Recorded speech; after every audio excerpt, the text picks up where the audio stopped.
Welcome. Thanks for being here. A fragrance critic spends her life in the stands, turning her thumb up or down while other people bleed on the sand below. Barbara Herman was one of the good ones with a real thesis about perfume, sharpened over years of watching. And then she did the bravest thing a fragrance critic can do. She walked down onto the sand, weapon in hand, and asked to be judged. Beside the people she'd spent her career judging. Barbara Herman is a pop culture critic who became obsessed with perfume and read it the way other people read novels or movies. And when she built a fragrance house, she built it with the one perfumer angry enough at his own industry to fight alongside her. So, two critics, one of the culture and one of the trade. And the 5 bottles on my tray are what they said instead of shutting up.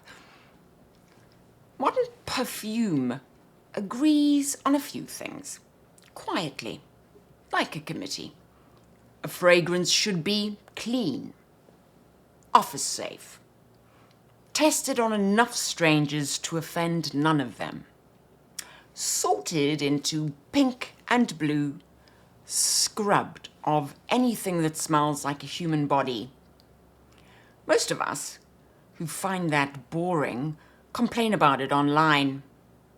Herman and Lie built the counter-argument and put it in bottles you can buy. Barbara Herman is the reason the house has a brain. She came to perfume as a critic looking for a text. By day, a pop culture journalist, Newsweek, Wall Street Journal, an academic who studied rhetoric at Berkeley.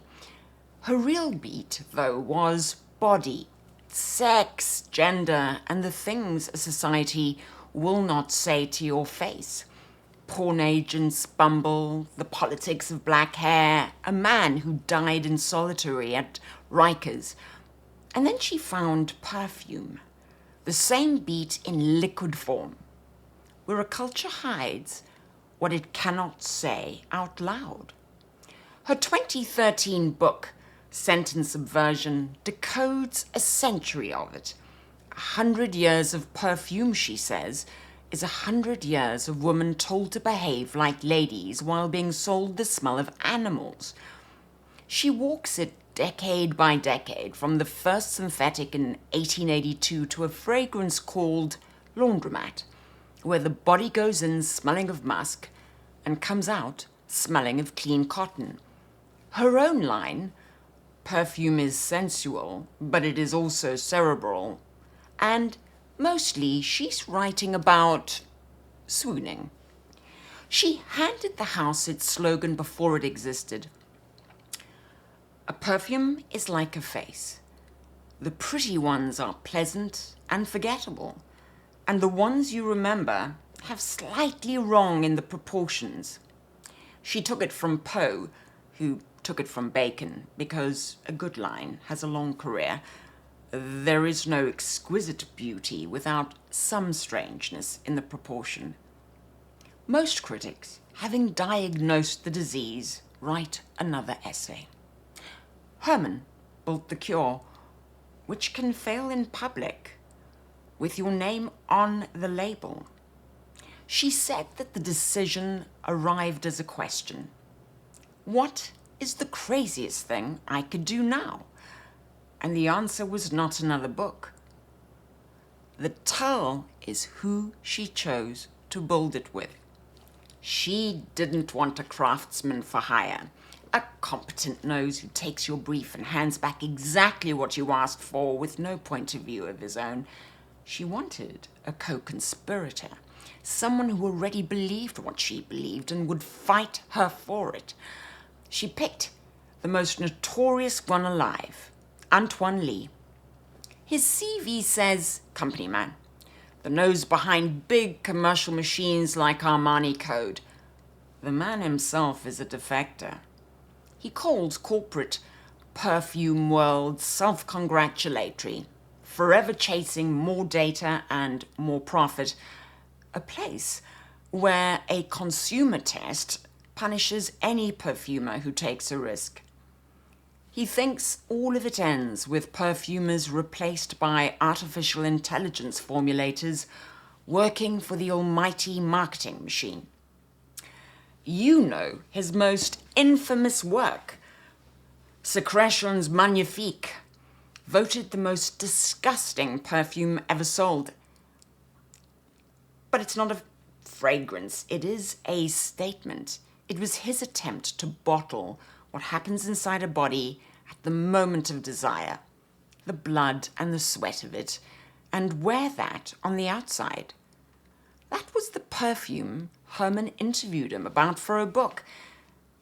She went looking for an accomplice and picked the man who had already tried to smuggle the body back onto the shelf and been put in the stocks for it.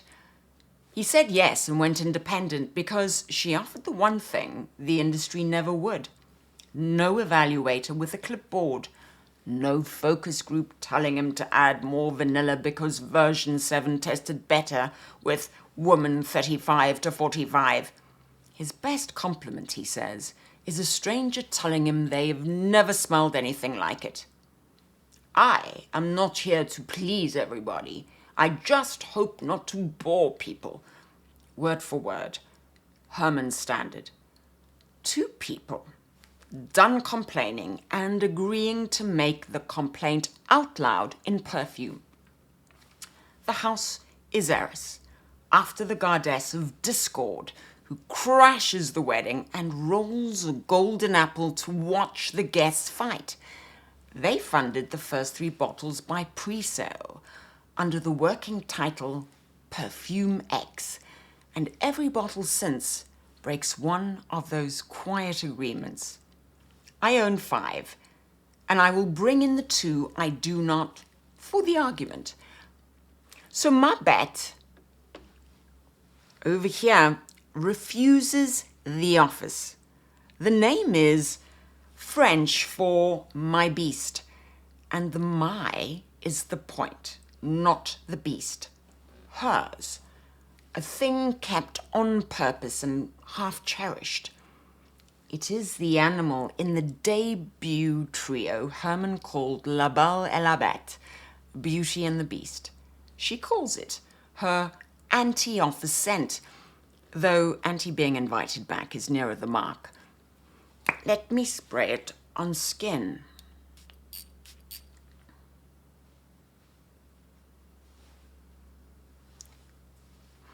On my skin, Ma Bête opens with a growl. There is no lovely lilac here. There's no gentle anything. A red-blooded, raunchy little beastie that declares its intentions the second it lands. The growl is synthetic civet and castoreum, overdosed past good manners, the animal without the cruelty. And once I've recovered from the surprise, the neroli and jasmine come and cuddle up to the styrax, which gives the whole thing an almost smoky, resinous warmth. The dry down is the beastie deciding to curl up and sleep on the forest floor. I'm not the only one it floored. Dairusha Lavi, who writes his Persolays, said it makes Bandit look tame, and Denise Bellieu called it the olfactory equivalent of a seance. Night Flower refuses to be a flower. Let me spray it on skin. Ooh.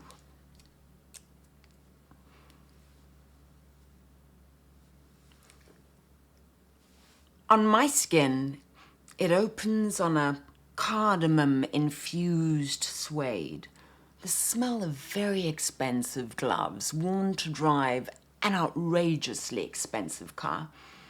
And the tuberose, the flower the whole thing is named for, never really gets up. She languishes, horizontal, while the patchouli, vanilla and sandalwood gossip about her from across the room. Herman calls it her modern Shalimar. Michael Edwards called it a tiger-breathing white flowers, which is the best 3-word review I have ever envied. Belle de Jour refuses to be clean. The belle to that bet, and I don't own it, so I will not pretend it has lived on my skin. But it is the trio's beauty, and by every account, it plays the same trick. A white floral of orange blossom and jasmine proper enough to meet his mother until a cold mineral seaweed rises through it and stands the nice girl on a wet beach with her shoes in her hand. It divides the room. A lovey caught the hairspray largesse of the 1980s and filed it bottom of the range. Its believers get salt and skin. It takes its name from the Buñuel film about a respectable woman with an unrespectable secret, which is the whole idea, and it was an Art and Olfaction Awards finalist. One day, I will find out which camp I'm in. Mxxx refuses the binary, and I don't wear this one either, but it is proof that she is still the writer who wrote the book. Named for the honorific that entered the dictionary in 2015, the one she had reported as a journalist before she bottled it, built for men and women at once, and for neither. Pepper, ginger, saffron, cacao, leather. Mxxx refuses the shortcut. Everything else here fakes the animal out of kindness, and this one does not. Real-ambergris, a 7% overdose of the tinctured stuff, and hyraceum, a fossilized deposit from a small African creature, both gathered without harm. Let me spray it on skin.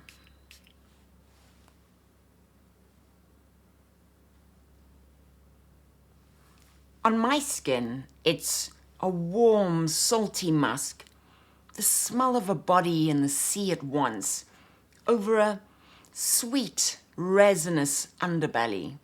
It's where a synthetic animalic goes flat or grubby. The real thing, because of the ambergris and the hyraceum, glows, and it keeps opening for hours. It really is the warmest thing she's made. And the one time the real body came back without cruelty. Delta of Venus refuses to blush, and it takes its name from Anais Nin's erotica. And the phrase was a euphemism for a woman's body long before Nin put it on a book, and the guava, as it happens, is old slang for the very same place. So the most innocent-looking bottle in the house, the one that smells like a fruit bowl, is quietly the filthiest joke Herman has ever made. She wanted a note her perfumer had never smelled, so she posted a pink right of guavas to Paris and let Lie take them apart. Let me spray this on skin.